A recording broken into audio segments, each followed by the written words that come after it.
ଖରାପ ସଙ୍ଗତର ମୋହ କିମ୍ବା ଭୁଲ ଜିନିଷ ପ୍ରତି ମୋହ କିମ୍ବା ଖରାପ ଆଚରଣ ବା ଆଦତ ପ୍ରତି ମୋହ ବା ସଂଲଗ୍ନତା ହିଁ ଜଣେ ବ୍ୟକ୍ତିକୁ ଦୁଃଖର ପଥରେ ନେଇଥାଏ। ସେଥିପାଇଁ ତୁମ ନିଜର ମନ ଏବଂ ବିଚାରକୁ ନିୟନ୍ତ୍ରଣ କର, ନିୟନ୍ତ୍ରଣରେ ରଖିବା ଶିଖ।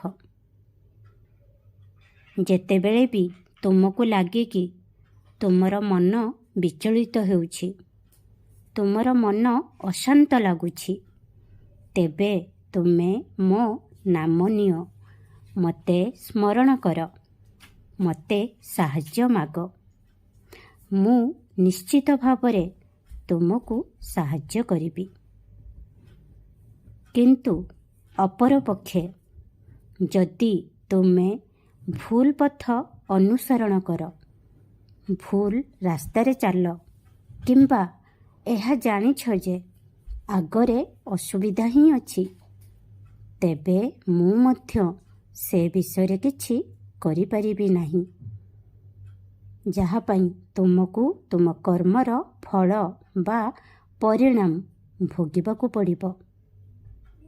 ସେଥିପାଇଁ ସମୟ ଥିବା ଭିତରେ ବା ଠିକ୍ ସମୟରେ ତୁମର ସଠିକ୍ ରାସ୍ତା ବାଛି ନିଅ।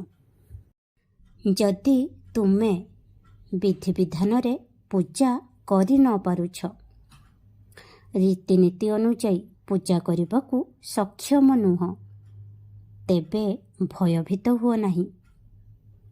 କାହିଁକି ନା ତୁମର ଭଗବାନ ତ ସର୍ବଦା ସବୁ ସମୟରେ ତୁମ ସହିତ ଅଛନ୍ତି, ତୁମର ମାତାପିତା ରୂପରେ।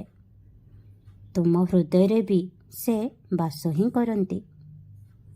ତେଣୁ ସର୍ବଦା ତୁମର କର୍ମକୁ ଭଲ ରଖ। ମନେ ରଖ, ଯଦି ତୁମେ ସତ୍ କର୍ମ କର, ତେବେ ତାହା ମଧ୍ୟ ତୁମ ତରଫରୁ ଭଗବାନଙ୍କ ସେବା ହିଁ ହେବ। ଖୁସିରେ ରୁହ। ଓମ୍ ସାଇ ରାମ, ଜୟ ସାଇ ରାମ।